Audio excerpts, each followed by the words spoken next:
Hello crypto geeks and welcome to another video. Again, the latest updates for you here from Crypto Geek himself. I'm super excited today because I have some good news again. 2 days of good news back to back. That's outstanding. Before I start, please click that subscribe button if you haven't already and click that like button. It helps my video grow on YouTube, keeps me motivated and keeps me on my toes creating content for you the moment it comes out. With that said, you all know that I'm not a financial or a legal advisor, so I'm not trying to give you any financial or legal advice. Make sure you always do your own research.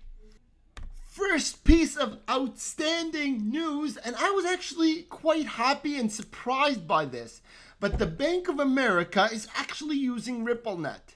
Now, to say I was surprised is a little bit of an exaggeration. The reason is because Bank of America has been with Ripple since 2016. So why is that a big deal today? The reason it's a big deal today is because it was not on their website, and they suddenly decide 4 years later, 5 years later, to post it on their website. Doesn't that signal a bit of a change in Ripple's encounter or sort of endorsement or vision of the United States? Keep in mind, this would have been something not really looked at nicely or frowned upon by the USA, given the situation with the SEC. Remember, if you're saying you're adding banks to a company that's being sued by the government for advertising something that is not. So if the SEC is, as they say, claiming that XRP is not a currency, it's a security, and Ripple is the one that's putting out this security, then it wouldn't make sense for them to advertise that they're being used by an American bank. But for them to all of a sudden just announce that tells me that there's, again, something happening in the background between the SEC and Ripple, again pointing to something about a settlement, guys. And it could already be honestly settled or almost settled, and they both see an end in sight. So this is great news that the XRP or Ripple is officially announcing that they have Bank of America on the RippleNet, and that they've had them since 2016, although they hadn't announced it until recently or posted on their website until recently.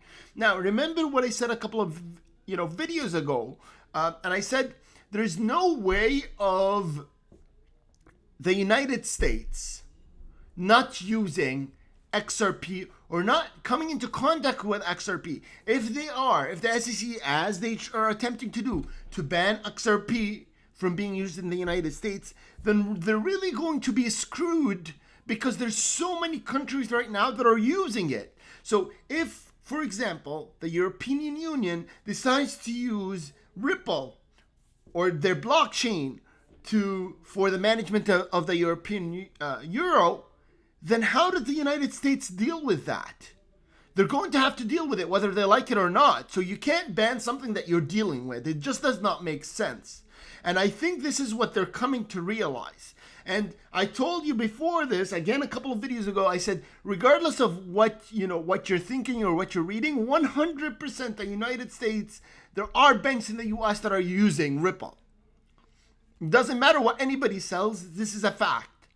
It may not be in public right now, but this is it becoming open to the public, and the public seeing that this is the case, as I had analyzed in my last couple of videos. Another big piece of news, and I don't mean to brag, but again, I analyzed this and I seen it, and I talked about it in my last couple of videos, and if you guys watch me, you know I said this a while back, that India, and I said it at the time, that India announced that they were banning Bitcoin and Bitcoin mining, and look what's being thought now. India trying to classify Bitcoin as a new asset class. And remember what I said? I said they may try to ban it to the general public, but institutions and banks are going to be a different story. And once it is open to banks, it's going to have to eventually be open to the public. And this is exactly what's happening. And as I mentioned again in my last video, El Salvador was this beginning opening of that door to taking crypto into the infrastructure of countries.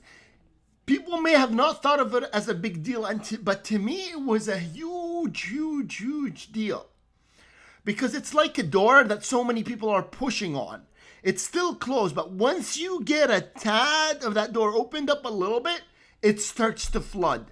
And this is exactly what's happening. Yesterday I talked about Mexico now trying to introduce Bitcoin as legal tender in their own country. And now India. And another big piece of news. And again, I don't mean to beat my own horn, but I said this before. Look at the Chinese government. And I know people may initially think, oh, this is terrible. What the hell? Look what's happening here. The Chinese Ministry of Public Security said that it arrested about 1,100 individuals for laundering money through cryptocurrency. This may look bad, right? But in reality, it's amazing news. You don't attempt to catch criminals if you're going to ban the cryptocurrency. You can't. You don't need to. You just ban the cryptocurrency and those criminals have no way of spending that money. Right? But the fact that you're hunting them down is proving that you're trying to use the currency or you want to use it. Right? Why would you go spend all of your resources in security hunting criminals if you plan to just ban it? So this is China, in other words, saying we are going to regulate cryptocurrency, which means we're going to take it in and accept it. Amazing news, guys. This is what the third positive thing that I've said in this video, and this is all coming out today. I'll end it with something particular to Ripple and the lawsuit between the SEC and Ripple. So over the last couple of days, or on June 7th, I seen this post by David, and he is the CTO, Chief Technology Officer for Ripple. Very high up there, aware of what's happening with the lawsuit, and I seen him make this post on Twitter. Not too shocked. Obviously, they're upset with the SEC, and the post exactly says you can refuse to provide documents requested in discovery, and order it to be turned over to a judge on the grounds that content of these documents is really embarrassing, asking for a government. Very clear that he's referencing the SEC. He's making fun of what's happening there. Now, when I seen this, again, maybe someone initially thinks, oh my God, this is good. But actually, I was a bit surprised as, if you're trying to negotiate a settlement, you normally attempt to go on the opposing party's good side. And when you're this high of a ranking member of Ripple, it's going to get seen by the SEC. Or someone in throughout the SEC is going to get this. So this is not really good for negotiation, right? You want to try and be on each other's good side. And I referenced this in my last video.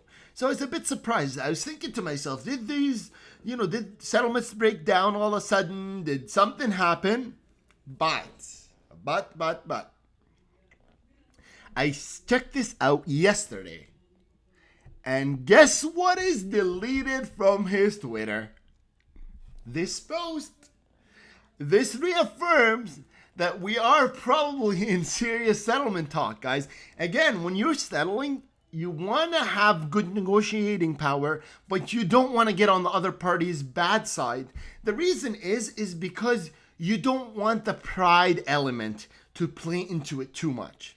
Right? You want to be on each other's good side, but get to what you want and when you deserve, and what you think you can get the maximum. But you want to do it while you're on this party's, on the positive end of it. So things like this tend to sway things in the wrong direction. And you've been noticing over the last couple of days, even Brad himself has not talked bad about the SEC. Every single time he's brought up cryptocurrency, he's always focused on the lack of clarity in the United States as a whole, and that Congress needs to get involved. Same thing goes to, from Gary Gensler's end, not really talking bad about Ripple. He's just talking about, now you're seeing his tone turn towards, again, we need regulation. This is important. This is urgent. Even Jay Clayton, he filed this lawsuit against Ripple. And he's talking about the lack of regulation within the crypto. So you're seeing the softening of their tone, which again is likely because of serious settlement discussions. And again, I wouldn't be shocked if they're already at that end stage of a possible settlement, that would not shock me whatsoever. So guys, again, second day in a row, people, second day that we get some good news. The market's been just wobbly. It doesn't really matter. But you know what matters? Look at the whale alerts, guys. There's billions of dollars being spent over the last day. Today, I was shocked at the whale alert. Shocked at how much money was spent over the last day. In fact, even I never heard of BTT. I know it's like a small crypto, BitTorrent. But somebody literally bought like 60 billion, worth 130 or 100 and something million dollars. I haven't done too much research into it. If you guys are interested, I will. But I think that means something for BTT, BitTorrent and the crypto. Because no one would spend that kind of money, like $160 million or something, on something that's not probably going to go up. I'm going to look into it. I have nothing invested in it, to be honest. My entire bag is basically XRP. I bought Shiba just for fun, but not that much, to be honest. Just like 100. But guys, I'm gonna try to do it. If you guys want me to talk about BTT, I will. But there's a lot of money recently being spent on crypto. Look at whale alerts, guys. Look at them. Those tell you real values. It doesn't matter what anybody says. There are millions, and it's not small numbers. So I think in the last 24 hours, like XRP had like 300 million moved. So good numbers. Anyways, guys, I hope you enjoyed this video. Please, please, please, please, please, please click that subscribe button and click that like button so I can keep doing this for you guys. I know it takes a lot of time for me, and I'm like I said, I'm like, my eyes are open on Twitter 24/7, looking for articles online, watching the SEC's website. So I'm doing all this for you guys. So please click that like button and subscribe to support me.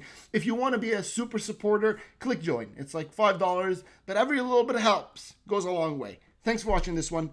See you in the